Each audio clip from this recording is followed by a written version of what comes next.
Nobody declared war on humanity twice. The Cathara had not yet learned this. They would.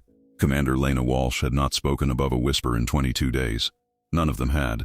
The ironclad ran so dark that the crew had taken to communicating in hand signals during watch rotations, not because sound would carry, it wouldn't, but because the discipline of silence had become something close to religion aboard a ship that existed for all practical purposes as a ghost.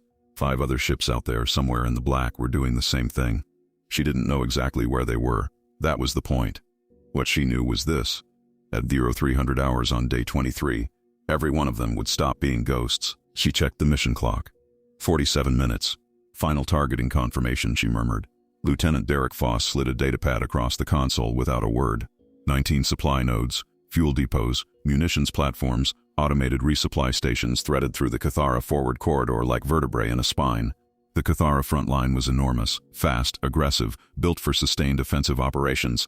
It was also built on the assumption that its supply chain was safe, deep inside controlled space, far from anything human. 3 weeks ago, 6 ships had slipped through their perimeter like smoke through a screen door. Now they were everywhere. Walsh studied the target list one last time. Her strike package, 4 nodes, 2 fuel depots, was the westernmost cluster. The other 5 ships held the rest between them, assigned and confirmed in the last communication burst before they went dark 22 days ago. No updates since. No adjustments. No way to know if anyone had been discovered, destroyed, or forced to abort. You planned it right. Or you didn't. 30 minutes, Foss said. Walsh nodded. Wake the crew. At all 300 hours exactly, 6 ships across 19 systems stopped running silent. The ironclad came alive like something furious finally given permission. Drives online, full power, Walsh said, voice raised for the first time in 3 weeks. The ship answered with a surge that pushed everyone hard into their seats. Weapons hot, all tubes. Tubes 1 through 8 ready. Foss confirmed. Target lock confirmed on Depot Alpha and Bravo. Fire 1 through 4. The ironclad shuddered as 4 ship killer torpedoes punched out of her bow in a single breath. Walsh was already rotating the ship before the first one had cleared the launch shadow. Swing us to bearing 270. I want munitions platform Keth 7 in our sights before they know we're here. Across the corridor, Depot Alpha ceased to exist. The explosion was enormous, pressurized fuel reserves cooking off in a chain reaction that lit up 3,000 kilometers of space in a bloom of orange and white. Depot Bravo followed 11 seconds later, a smaller detonation, cleaner but just as final. Walsh didn't watch. She was already working the next target. Platform 7 is maneuvering, Foss called out. They're trying to run. Let them try. Fire 5 and 6. 2 more torpedoes. The platform's emergency drives had bought it exactly 4 seconds of movement before the first torpedo rewrote the geometry of the situation permanently. Static burst across the comms. Not communication, the electromagnetic signature of something enormous dying in the next system over. Then another. Then 2 overlapping signatures that could only mean one thing. Blackthorn and Harrow had hit their targets simultaneously.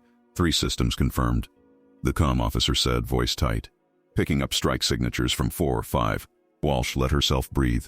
Any Cathara response vectors? Scrambling from the inner defensive ring. Fast movers, probably intercept class.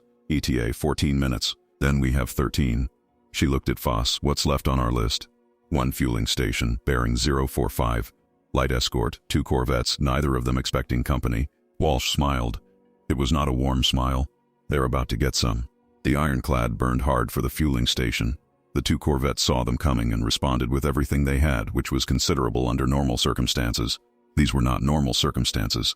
They had been designed to defend a supply chain against opportunistic raiders, not against a warship running 22 days of cold fury. It was over in 4 minutes. By 0600 hours, the Cathara High Command had begun to understand the shape of what had happened to them. By 0900, they understood it completely. 19 systems, 19 supply nodes, 72 hours of coordinated strikes by 6 ships that had lived inside their territory like splinters under skin, invisible, patient, and absolutely lethal when the moment came. Their front line was enormous. It was fast, it was aggressive, and it was starving. 6 human ships had not won the war. They had just made sure that Cathara couldn't fight one. Nobody declared war on humanity twice. Follow Sci-Fi Shorts for more killer HFY stories.